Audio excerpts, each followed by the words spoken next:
Here's the card at Delta Downs for today. Um, you can see over to the right, the pace bias is neutral in most of the races. In race 5 and in race 8, we are going to have a chance to look for a horse favoring the late side to be the potential key. We've got one maiden race in here, and that's the third, and there are two first-time starters in that race. And we got a lot of 5 furlong races, a lot of, or a couple of 6.5, and only one route today, I think. First race, $10,000 claimer, 4 and up. Okay, there's the this is the top 5 on BLBL, the non-contenders down here. You can see we've got the 4 and then the 11 marked as arrow horses because these are the top 2. Clearly number 1 is the 4, number 2 is the 5 on the leverage pace. But only the 4 has the RX numbers, and he's 1, 2, 3 on all of those. So I'm just going to clearly make him the key. He's the second morning line choice at 3-1. The 7 is the favorite. So we have a vulnerable morning line favorite here in the 7. Hopefully the crowd bets this guy down and gives us a decent price on the 4, hopefully 5-2 or higher, and that'll be a good bet and a good exacta key. So I'm not going to go through everything on here. I'm just going to show the leverage pace screen, and I'm going to go with my key. In this case, I'm going to go with the 3 as the key. It looks like he's the morning line favorite at 3-1.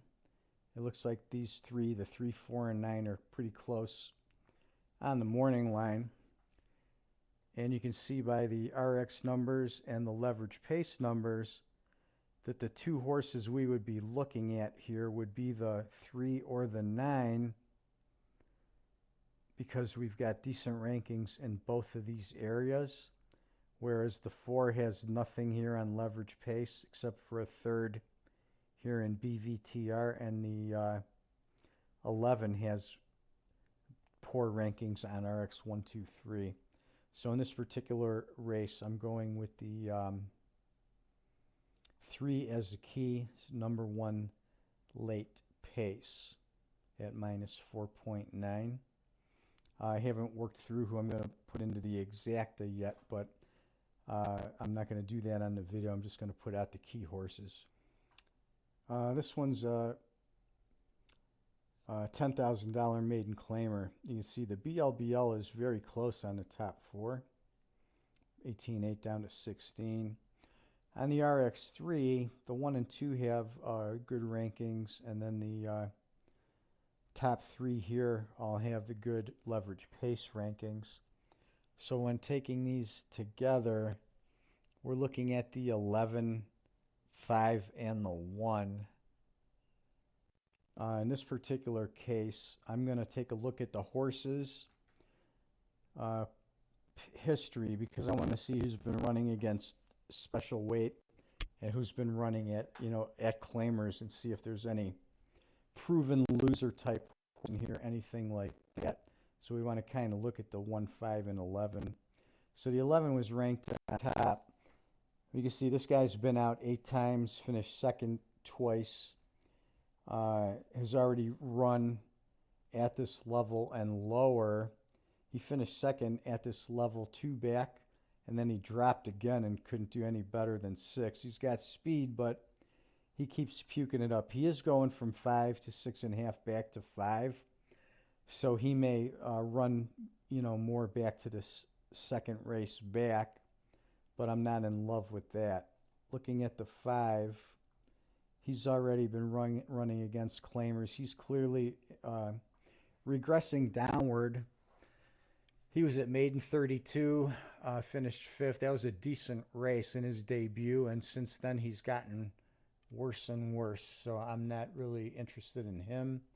The other horse was the 1. He had 3 maiden allowance races, and then he was dropped into maiden 10 last time. Now, he did pick up ground and position in the stretch into the finish, where he finished 4th, only a length and a half back. So because of that, I'm going to go with the 1 as the key in this particular race, even though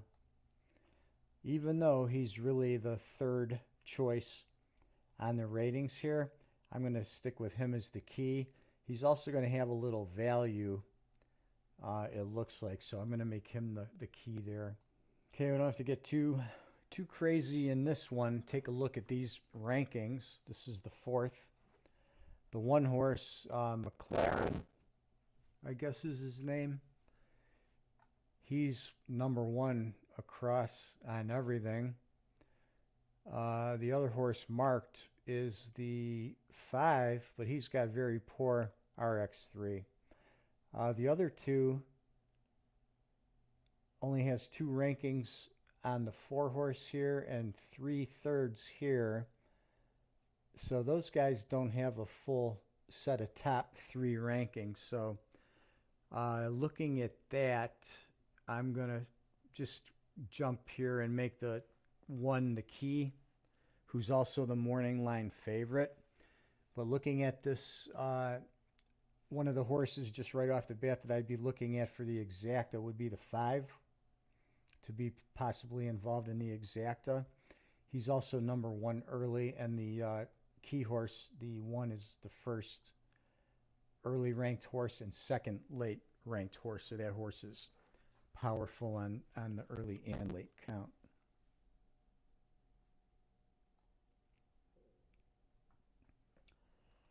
Race 5's a little interesting because the ratings are kind of spread out a bit. We've got marks on the 6, the 7, and the 9. The 6 is number 1 on the RXs, where the 7 is number 1 on the leverage pace numbers. This race is slated to go late.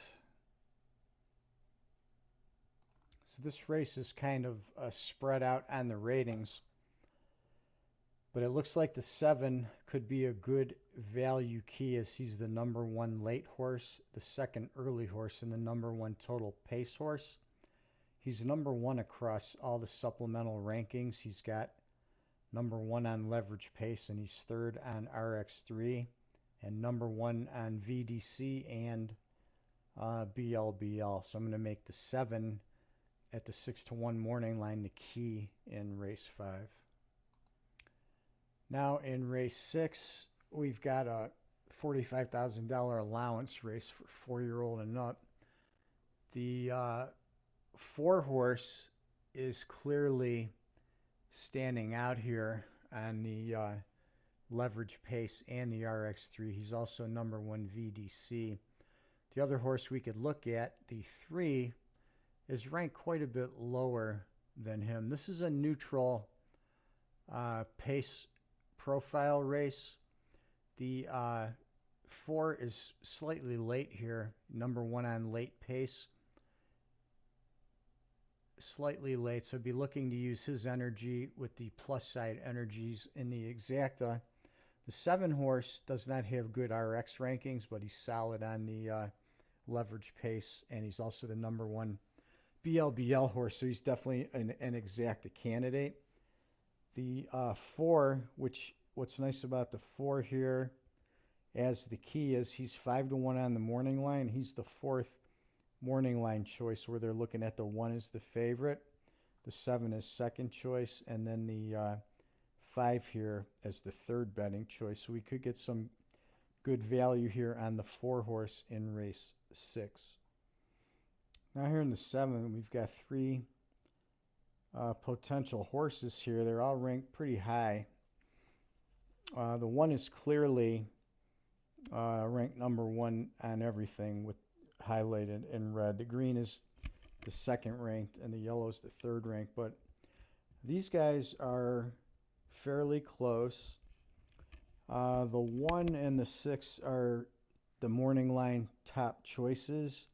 The 7 is ranked high, and second VDC has all the rankings and is also great value at 8-1 on the morning line. The other thing I like about him is he's the only horse slightly to the late side here. So I'm making him my key for those reasons, because he's the only one slightly late, and he's got the value where the other 3 horses around him are the top betting line choices. So I'm going to go with 7 as the key in the 7th.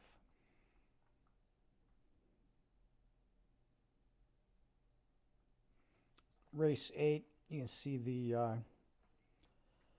leverage pace screen. We've got the 10 and the 7, the only 2 options. The 7 has no RX support at all, and the 10 has a huge edge here with 50. That's a very high score, so it's really hard to go against this horse as the key. He's 4.5 on the morning line. He's the 3rd morning line betting choice. You could tell here on the right, morning line highlighted in yellow. The favorite we don't even have as a contender, that's the 8. The second choice is the 6 here. So this race is a little bit, call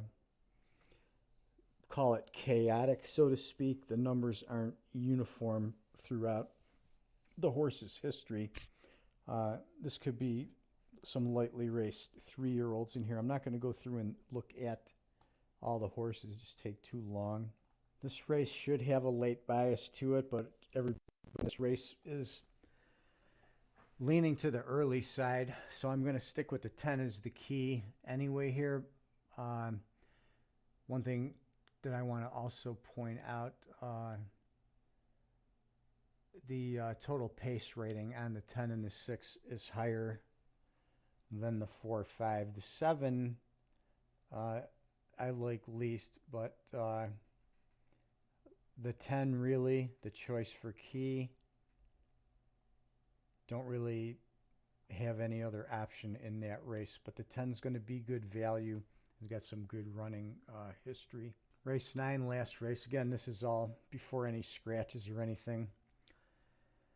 Top 5 here, 8, 4, 9, 3, 7. What are we looking at on the RX and the leverage pace? We've got 2 choices, really. We've got the 8 or the 9. Right, the 4 has no leverage pace, and the 3 is kind of weak. A little bit weaker than the other 2 in both categories. So we're looking at the 8 or the 9.